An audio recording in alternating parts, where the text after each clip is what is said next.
The bolt snapped off in Reed's hand. He stared at it, dropped it, and moved to the next panel. The station had been shaking for 20 minutes. Not the gentle hum of engines or the soft vibration of recycled air. This was deeper. It came from outside, from the gas giant below, from a storm that had been building for 3 weeks and decided today was the day.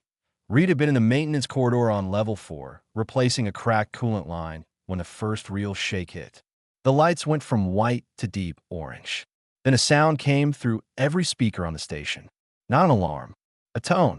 One long, flat tone for seconds, and then silence that he knew what it meant. He had read the cooperative safety manual his first week on Duval 9. He had read every page because knowing where the exits were felt important on a station this old. The tone meant lockdown, that he moved fast. Each door he passed clicked, thudded, and went dark as the magnetic seals engaged. The display beside, each one lit up with a glyph. 3 interlocked rings. A line through the middle. 6 languages. The same message every time. Sealed for your protection. That he pushed through the last open hatch and stepped into the main crew bay. Sova stood at the central console, fingers moving fast. Her skin, normally a pale gray blue, had shifted toward dull green at her neck and hands. Reed had been on this station with her for 4 months. Green meant scared, even if she never said so out loud.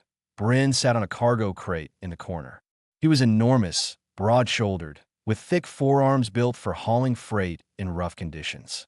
He sat perfectly still, eyes open but seeing nothing, hands folded in his lap. Liz was near the far wall, a station tablet pressed to her chest. She was the only one who looked at Reed when he walked in. Sova spoke without turning. The protocol activated 4 minutes ago. All exits are sealed. I am contacting Cooperative Command for a rescue timeline. Reed moved to the console beside her and pulled up structural status. The outer hull already showed stress fractures on the lower ring. The gas giant below was entering what the Cooperative classified as a Class 4 storm cycle. The numbers were not good. How long does the station hold? He asked. Sova hesitated. She never hesitated. The lower ring begins catastrophic failure in approximately 6 hours. The rest follows within the hour after that. And rescue? Liz answered, her voice small. Already checked. The nearest ship with clearance is the Covrin. 19 hours out. Nobody spoke. Bryn refolded his hands. The gap is 13 hours. This is a known gap. He said it like a man who had already finished grieving. Sova turned from the console. Her skin was greener now. The protocol exists to prevent crew from running into breach zones in panic. It is designed to hold until authorized rescue arrives. It has saved more lives than it has cost. Reed looked at the sealed door across the bay. The glyph glowed steadily.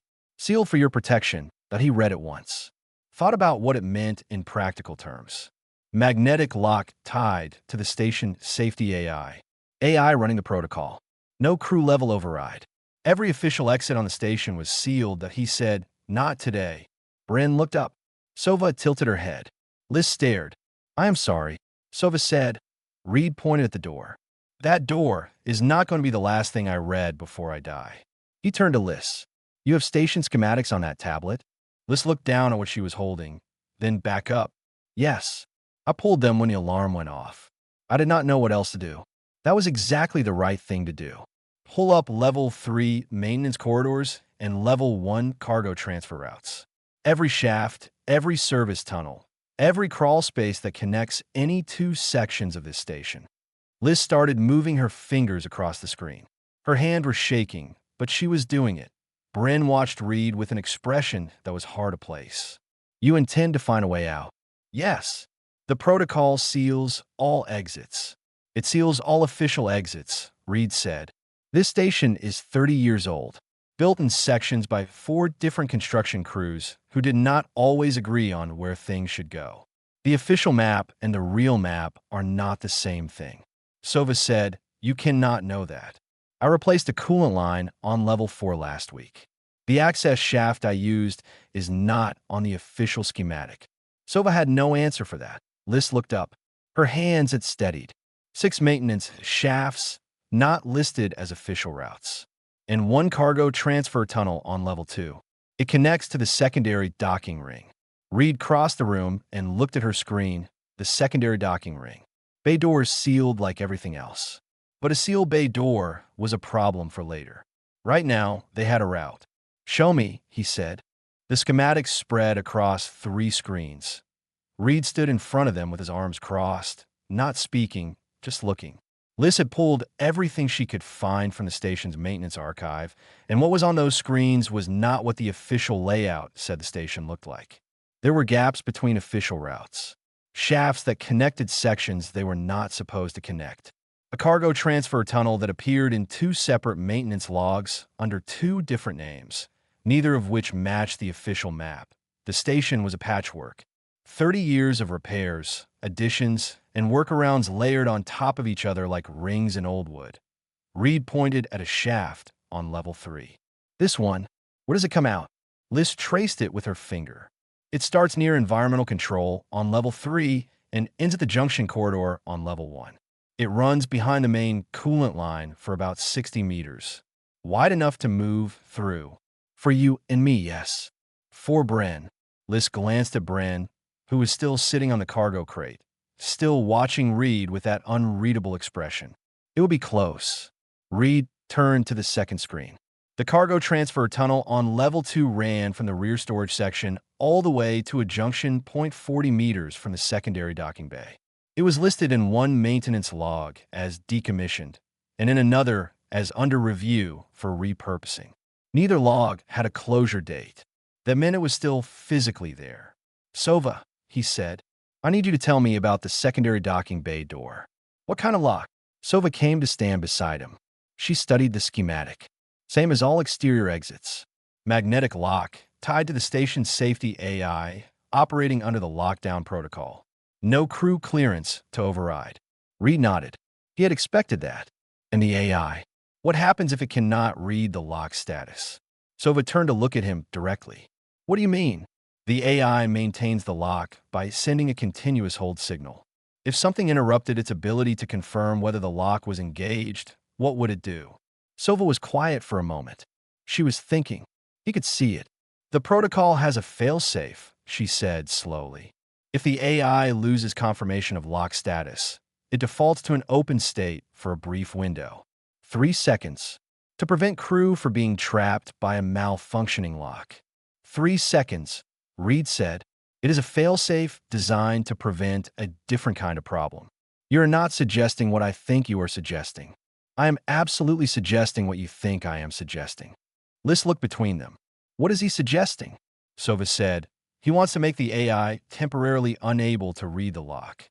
Force the failsafe open. Use the protocol against itself." "Can you do that?" Liz asked Reed. "I need a coil array from a magnetic sensor. Probably 2 of them. There are environmental monitoring units in the maintenance shaft on level 3. Old ones. If they have not been replaced recently, they will have the components I need." Bryn spoke from the corner. "You have not been through the shaft yet. You do not know what condition it is in.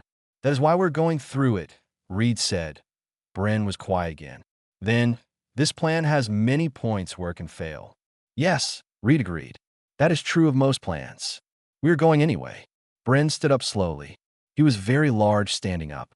He looked at Reed for a long moment, and Reed looked back and did not look away. "My people have a word," Bryn said, "for the moment when death becomes certain, when fighting it is understood to cost more than accepting it." "What is the word?" Bryn said something in his own language. A short sound, 2 syllables. Reed said, "What does it mean in mine?" "It means settled." Reed nodded.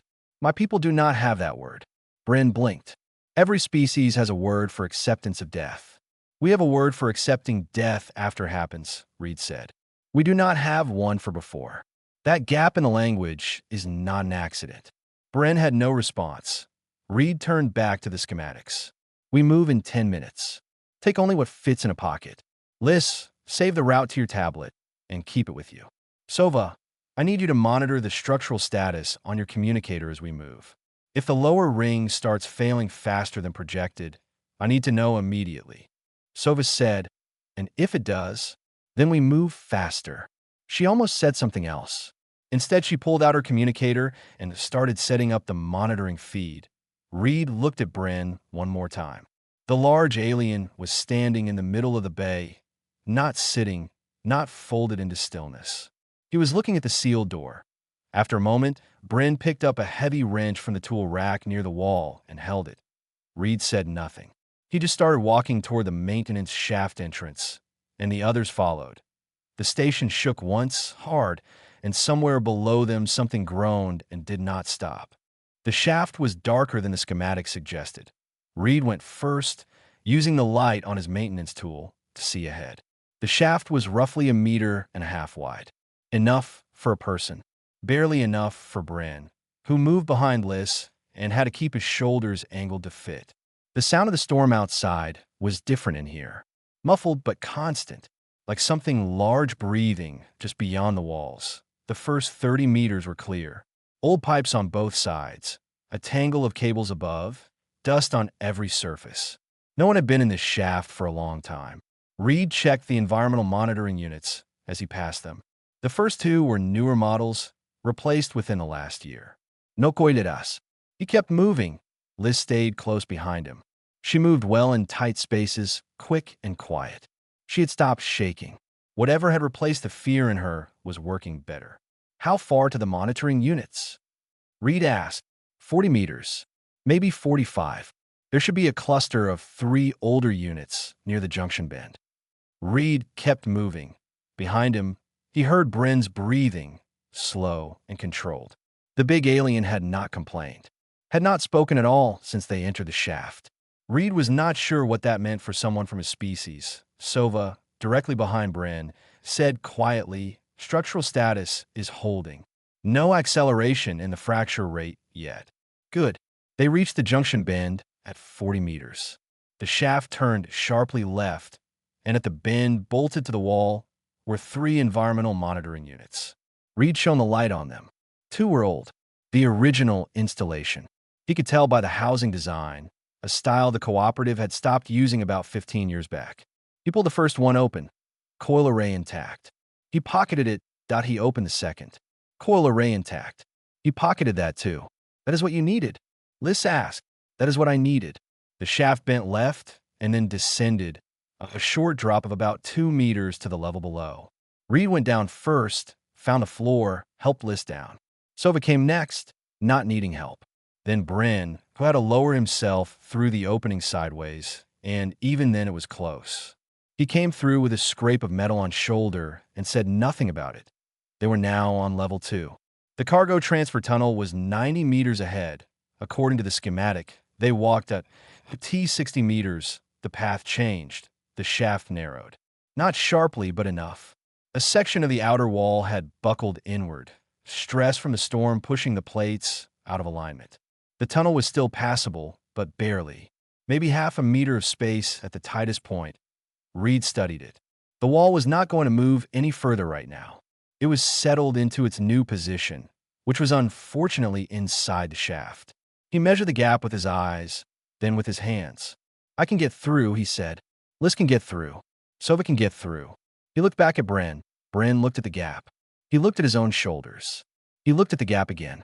"I will not fit," Bryn said. It was a flat statement, no emotion attached. "Not standing," Reed said. "Lie flat. Face down. You will fit. The floor will not support my weight in that position. If the buckled wall shifts, it will not shift. It has already found its position. The buckle is settled." Bryn looked at him. "You know this." "I know materials," Reed said. "This is what I do. The wall is done moving. It will not shift in the next 40 seconds, which is how long it will take you to get through." A long pause. The station shook, faintly, and dust fell from somewhere above. Then Bryn lowered himself to the floor. He was too large to move gracefully. He had to crawl, pressing himself flat, turning his head to the side. The gap was exactly as tight as it looked. The buckled wall pressed against his back as he moved through. He went slowly, steadily, and said nothing till he came out the other side with a tear along the back of his jacket. He stood up. He was breathing a little faster. He looked at his hands for a moment. Reed said, "Good." Bryn looked up. "You were certain I would fit." "I was fairly certain," Reed said. Something changed in Bryn's expression. Not much. A small shift around the eyes. Reed could not name it, but but it was different from the stillness that had been there before. They kept moving. At 90 meters, they reached the entrance to the cargo transfer tunnel. The hatch was sealed, but not by the protocol. It was a simple manual bolt, rusted, partly open from years of no use. Reed worked it for 30 seconds, and it gave. The tunnel beyond was wide and dark, and it led toward the secondary docking bay. 40 meters of tunnel. Then the hardest door on the station. Reed stepped inside. The others followed. The docking bay door was larger than Reed had imagined, but he stood in front of it at the end of the cargo tunnel and shone his light across the surface. The magnetic lock housing was recessed into the frame, a solid block of gray alloy with no visible mechanism, no panel, no handle. The door itself was thick enough to hold against explosive decompression. It had no intention of moving. The glyph was here too, smaller than the others. Sealed for your protection. Liz said, "That is the last one." "Yes," Reed said. Sova stood beside him and studied the lock housing. The magnetic coils inside that housing are receiving the hold signal continuously from the safety AI. There is no interruption in the signal chain unless the AI itself loses contact with the sensor that confirms lock status. Reed reached into his pocket and took out the 2 coil arrays from the monitoring units. He held them in his palm and looked at them.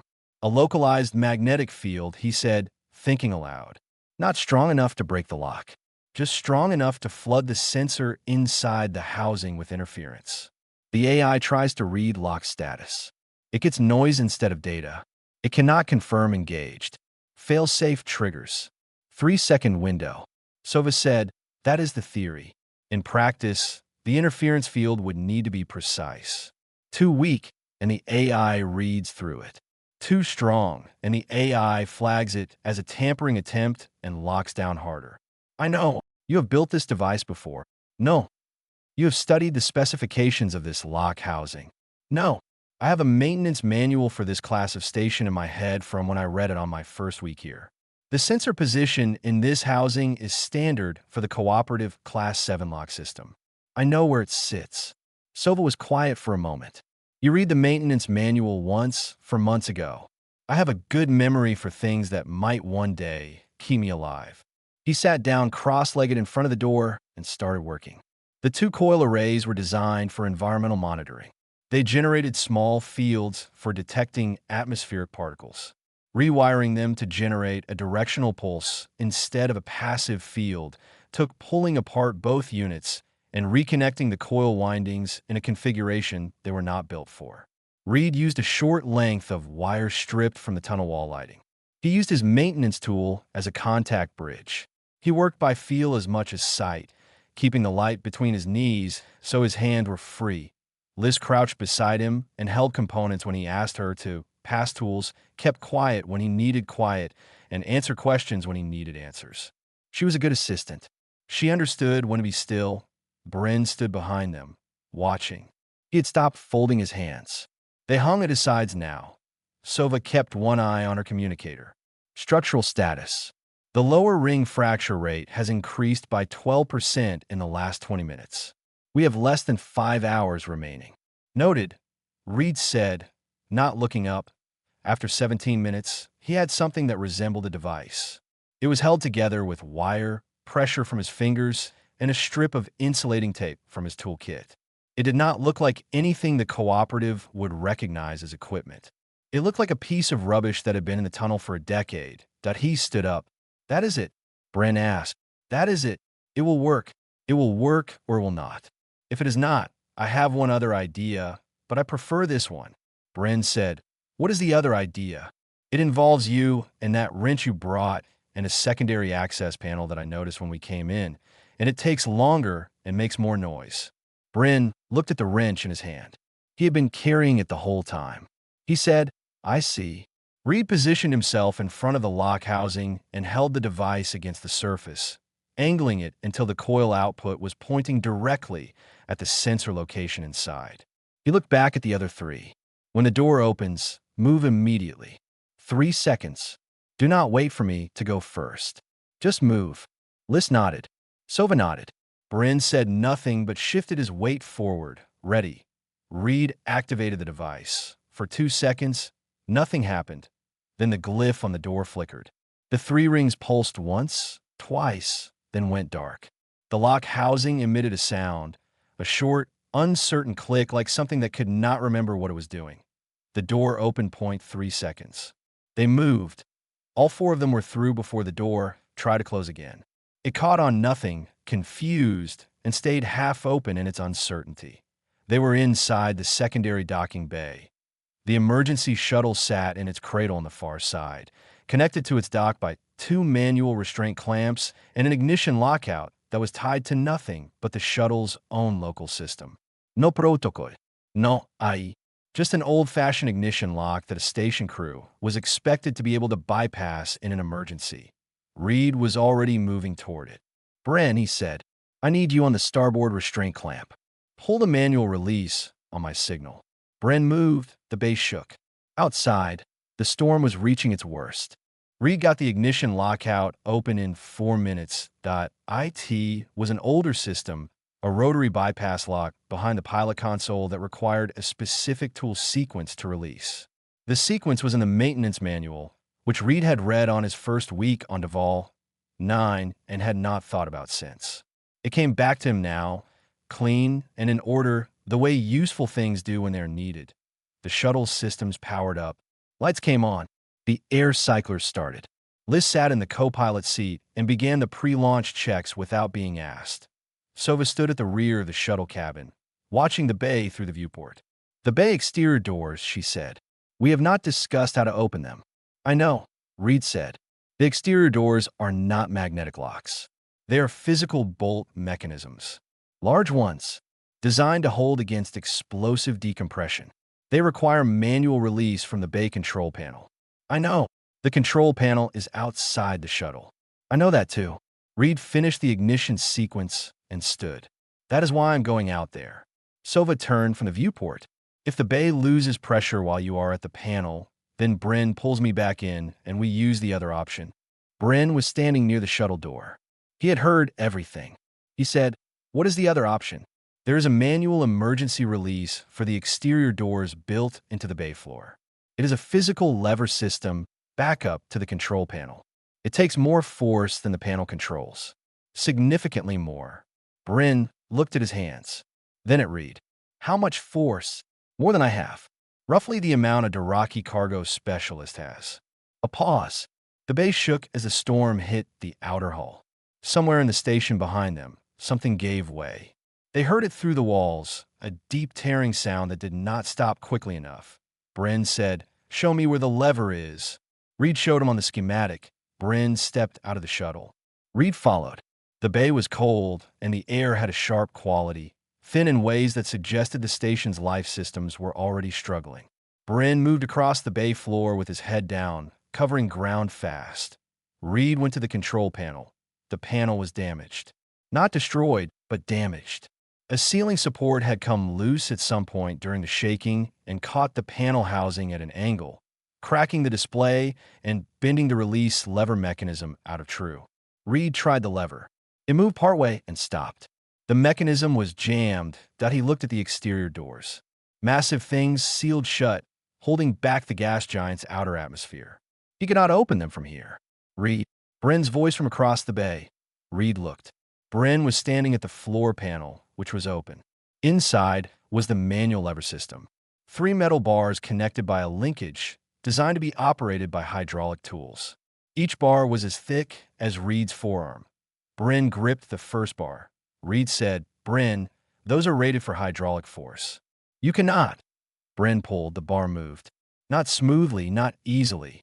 It moved with the sound of metal under enormous stress, a grinding that Reed felt in his back teeth. Bryn's arms were shaking with the effort. His feet found purchase on the bay floor, and he leaned his entire body into it. The first bolt on the exterior door released with a sound like a gunshot. Bryn moved to the second bar. His breathing was audible now, deep and controlled, the kind of breathing you do when you're lifting something that is not meant to be lifted. He pulled. The second bolt released. The exterior doors ground apart by 40 centimeters and stopped. Not fully open. Not enough for a standard launch. Enough for a shuttle that was willing to scrape its way through. Bryn turned and walked back toward the shuttle. His gait was steady. His hands were bleeding at the palms where the bars had cut into them. He looked at them once, and then he did not look at them again. Reed was already back in the pilot's seat when Bryn came aboard. Liz had the launch sequence ready. Sova was strapped in. The station shook again, and this time it kept shaking. Reed pushed the throttle. The shuttle moved. Slowly at first, then faster as the engines caught. It hit the gap in the exterior doors, and the frame scraped a long, terrible sound. And for 1 second, Reed thought it was not going to be enough. Then they were through. Open space. Dark and quiet and cold and vast. Behind them, through the rear viewport, the station came apart. Not all at once. In sections, starting with the lower ring, the way a thing breaks when it has been holding on longer than it should have. The storm took it piece by piece. Nobody in the shuttle said anything for a while. Liz had her hands pressed flat on the console in front of her. Sova was looking at her communicator, probably calculating their position, probably filing a distress signal, probably doing the next useful thing. Reed sat with his hands on the controls even though there was nothing to do with them now. Bryn looked out the rear viewport at where the station had been. After a long time, he said, "I have never done that before." Reed looked at him, pulled a hydraulic bolt by hand, decided not to be settled. Reed did not say anything. There was nothing to say that would improve on that. Bryn looked at his bleeding palms again. Then he looked up. "It hurt more than I expected." "Most things do," Reed said. The cavern would be 15 hours away. They had air, power, and enough rations for 2 days. They were going to be fine. The cavern picked them up 14 hours and 50 minutes after they cleared the debris field.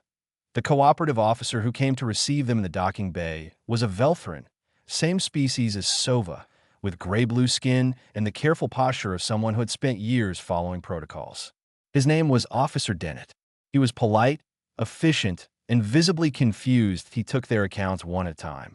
Reed went last. Dennett listened without interrupting. He had a recording device on the table between them and a report form on his tablet.